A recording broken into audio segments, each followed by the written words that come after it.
Oh, wait, you're listening? Okay. All right. Okay. All right. You're listening to Radiolab. Radiolab. From WNYC. See? Yeah.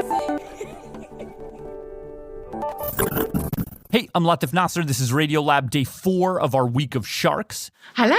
Hello. And we're starting today with our shark guide in residence, Rachael Cusick, and this lady. I'm Alison Kock. I'm a marine biologist. In South Africa, at a car wash. Oh my gosh, yes. Today, Alison works for South Africa's national parks, but back in the 90s, young, without a lot of money. I was a student at the University of Cape Town working at that car wash that you mentioned. It was a small little spot, not one of those drive-through car washes with those like flying sponges. It was all by hand. And my role was to check the cars for valuables and move the cars from the wash basin through to the dry basin. I used to also love just being around water. So that was another draw card for the car wash. Wow, you're like, I'll even take the soapy water of a car wash, even if it's not the ocean. Close to water. And one day, Alison's doing her thing, wash, rinse, repeat, when one car, it kind of changed her life, this car. Where is this going? How would a car at a car wash change someone's life? Okay, keep going. Well, so she kind of checks for the front valuables, nothing there, nothing in the back seat, but she then goes to the trunk. Dead body in the trunk. Dead body in the trunk, exactly. As she opens up this trunk, and inside the trunk are these photographs. They just blew me away. There, in full color, is this image of a shark. This incredibly big, massive great white shark. Soaring above the waves below. Completely out of the water, flying fully in the air like an airplane. It was unlike anything she'd ever seen. Absolutely. But I was quite skeptical. Like you thought they were photoshopped or something. Well, at the time, Photoshop wasn't. I thought they were fake. I couldn't believe that I'd spent 3 years at university studying marine biology and not one time did anybody mention flying great white sharks. And so, when the car owner returned to get his car, Alison asked him, what is this photo? Is this fake? And he said it's real, that a friend of his takes these photographs. And I just said to him, look, this car wash will be on me if you introduce me to your friend. And a few weeks later, Alison is on a boat with that friend, Chris Fellows. And also one of his friends, a guy named Rob. And was there any part of her that was like, they photoshopped this image and now they're kidnapping me? Well, that's what I was saying. Very trusting of you to believe these men and go out on their boat. Looking back, it probably was, yeah. Anyhow. I mean, it was a beautiful day. It was a flat day and there was very little wind. The sun hadn't risen yet. The sky was totally black. And they were headed out to a place called Seal Island. About a 25-minute boat trip. This massive breeding colony of seals. And as they're getting closer, she starts hearing the sounds of 60,000 seals. You just listen to the seals and you listen to the ocean and the seabirds, but no sharks. So, Chris kept saying to me, keep your eyes peeled. And him and Rob were really vigilant and they're staring and they're looking. And the whole time, I still was not believing it. I was still remained very, very skeptical. When suddenly, Chris shouts, predation! And right in front of my eyes, where this little helpless seal is floating, literally within 10 meters, the water seems to open up as this giant shark, this incredible animal, comes flying out from below in the sky. And time kind of slows down at this point for her. I'm in shock. Her eyes bulge out of her face, and it's just this massive shark suspended in air. It's defying not just gravity, it's defying every version of any shark that she's ever seen, thought about, or learned about in her entire life. It's just right in front of her. There was no fear. I don't know if it was ignorance. I felt awe. I just saw majesty. I just saw this incredible beauty. And then the shark lands back in the water, actually moving the boat with the wave from the big splash. And I'm still standing there in complete awe. And I just went, okay, this is me for the rest of my life. I'm going to study these sharks. And that's exactly what she did. She went back to school, got her master's, then her PhD, and started making more and more trips out there.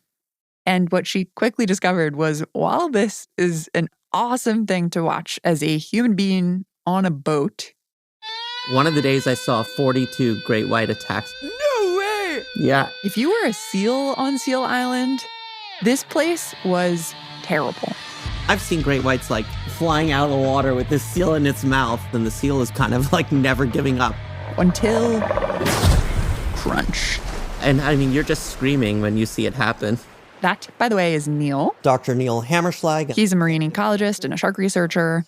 He was spending a ton of time out there, just like Alison. If you saw like a lone seal coming back to the island and they're like a small kind of baby seal, which would have, you know, smaller claws and not as experienced, like you would watch it and pull out your camera. I know it sounds terrible, but like you could pretty much be sure a great white would come flying out of the water with this seal in its mouth like minutes later. And Neil started to wonder, like, do these seals register how awful this place is to be a seal? Like, do they feel the fear that I can just see so clearly? So I designed this study where we would actually go to the island, get up on the island and collect seal poop. He did the same exact thing on other islands. Islands where there weren't sharks, then analyze the seal poop for stress levels, stress hormone levels. And what, like cortisol? What were you looking for? Cortisol, yeah, like metabolized cortisol. And what he found was that the seals that live on Seal Island have stress levels that are 4 times higher than the seals on all the other islands. Wow. Yeah, like quadruple levels of stress. And Neil says you can kind of just see this with the naked eye. Yeah, I mean, in the shallow water, the sharks couldn't really ambush them. So the seals would always stay within 5 meters of the island.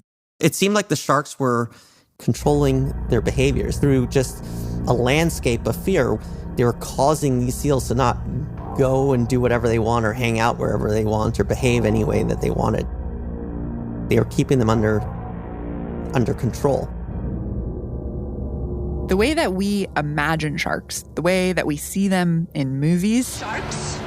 But they can fly? Like that is what they were. Something's following us. I can make it! I can make it! To the seals on Seal Island. They've tasted human flesh! Oh, God. However, now you've seen how bad things can get and how quick they can get that way. Well, they can get a whole lot worse. For the seals and the sharks of Seal Island, all of that was about to get flipped on its head. And we're going to find a way to get out of here. And we'll get to that. First, we're going to seal off this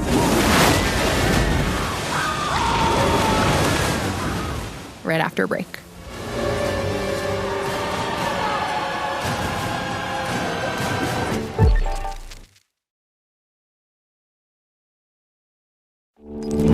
Hey, I'm Latif Nasser. This is Radiolab. We are back with part 2 of day 4 of our Week of Sharks. Yay! Okay. Before the break, Rachael, you told us about some high-flying great white sharks, these colossal apex predators terrorizing some poor little seals on an island off the coast of South Africa. Yep, that's right. And we are going to get back to those great whites and those little seals in just a minute. But first, there are other fish in the sea. We'd been monitoring, Back in 2015, Alison Kock, that shark researcher who got her start because of a photograph she had seen, she received another photo of another kind of shark in the bay. But this one, it was different. Absolutely. Divers sent me photographs of these dead 7-gill sharks lying at the bottom of the ocean. These 7-gill sharks, they're smaller than their great white cousins, a little narrower. But what struck Alison was that on each of the sharks, there was this huge gaping wound, like the shark had literally been cut and sliced open. And the slice was so clean, it almost looked like a surgical wound. I mean, it was such a clean wound that my immediate suspicion was people that had did it. Yeah. I know. And that's kind of where we had to leave it because all we had was photographs. But then, just a couple months later, another dead 7-gill shark was found by a different diver. And so she's like, please collect it. Please collect it. She wants to do like Law and Order Shark VU. Shark VU. So anyway, they collected it for me and we did the necropsy at the dive shop. And as she's poking around at it, she realizes again it has the exact same wound as the last one did. This clean wound between the pectoral fins of the shark. And that, weirdly, on closer inspection, the liver was gone. The liver had been taken out. Just the liver. It's like creepy, like Hannibal serial killer vibes. Yeah. Or maybe like poaching or some shady black market stuff. Yeah, I didn't know. But it doesn't end there. And here is where those great whites on Seal Island swim back into the story. In 2017, Alison gets a call from another Alison, who's another researcher who studies sharks down kind of like the coast of South Africa. And she's like, Alison, there's this massive great white shark that's washed ashore. And guess exactly what it looks like, Latu. It's got the same slash. The slash down the body, liver is missing. Everything looked exactly the same.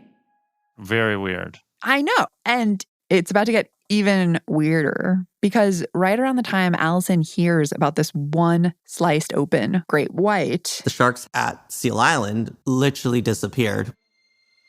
Again, Neil Hammerschlag. Like they were gone. So again, I was like, gosh, what could this be? What's going on? And finally, on the 16th of May, 2022, Alison gets her answer. So we were contacted by a drone pilot, and he captured the most extraordinary footage.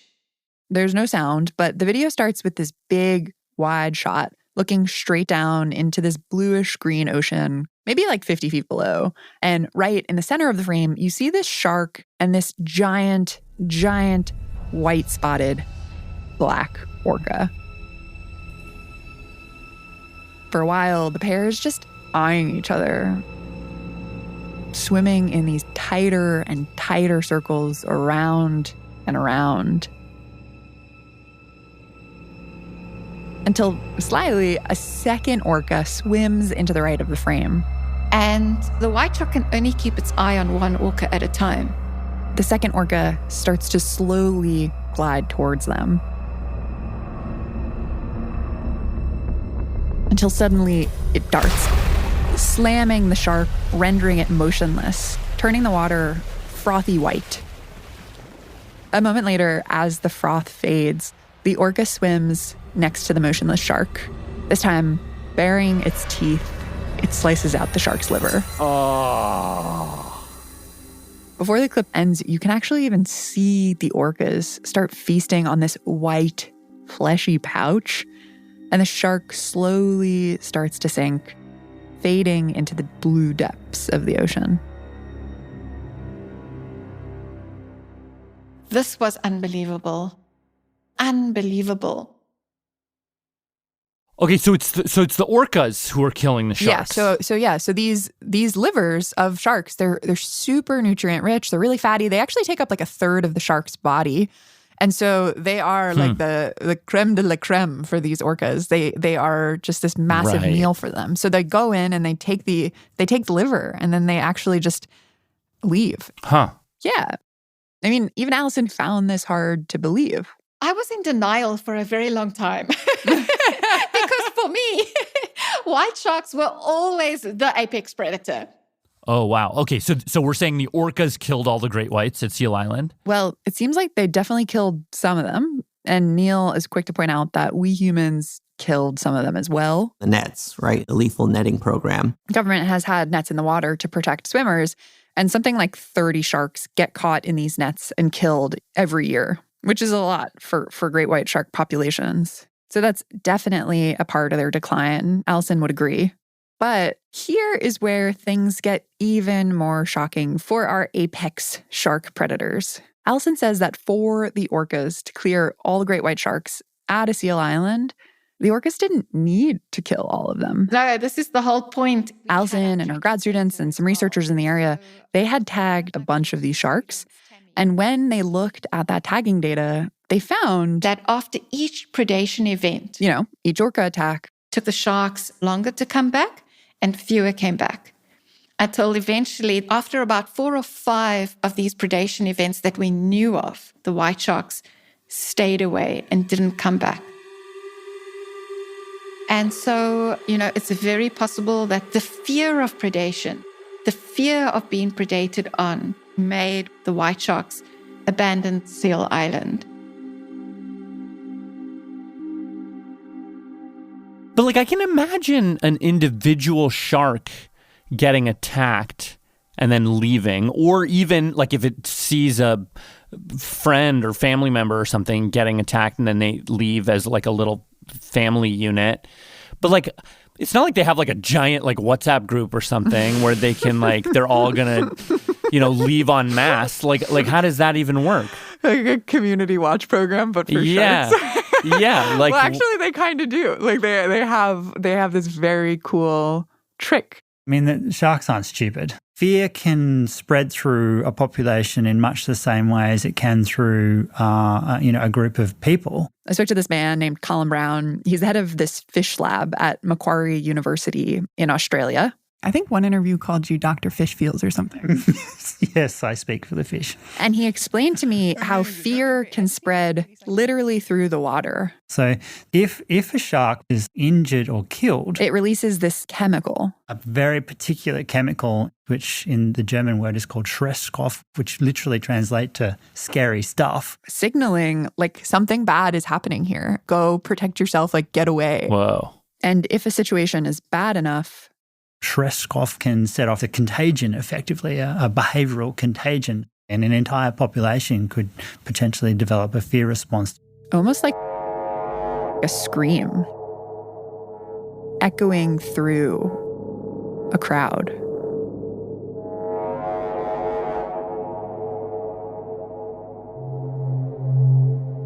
It's funny to me that they are the poster child for scary, especially these flying white sharks.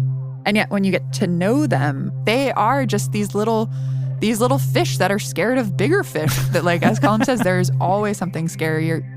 Yeah, there's always a bigger fish in the sea, right? And that is virtually true of every animal. The more we find out about fishes and sharks and these sorts of aquatic animals, the more we realize we're basically fish with some tweaks. Of course, we've come quite some way, but nonetheless, our physiology and our sort of behavioural responses haven't really changed that much. So, next time you're afraid of a shark, just remember, they have feelings too.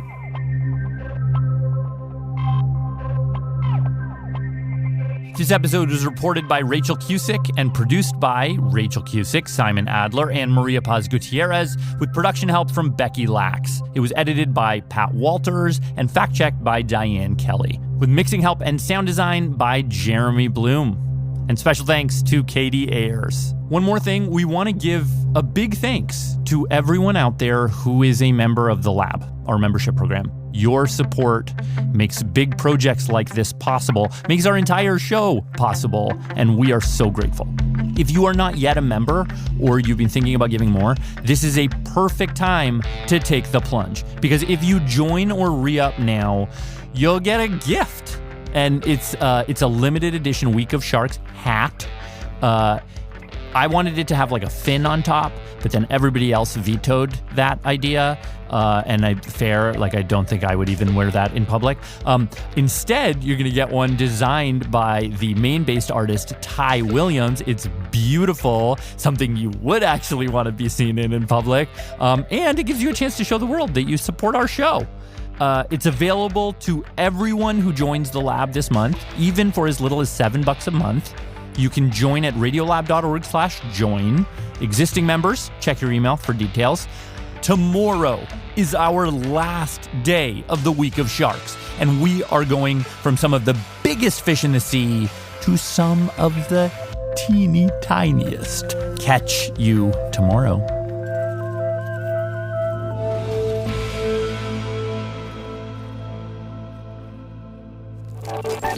Hi, I'm Issa, and I'm from Plano, Texas, and here are the staff credits.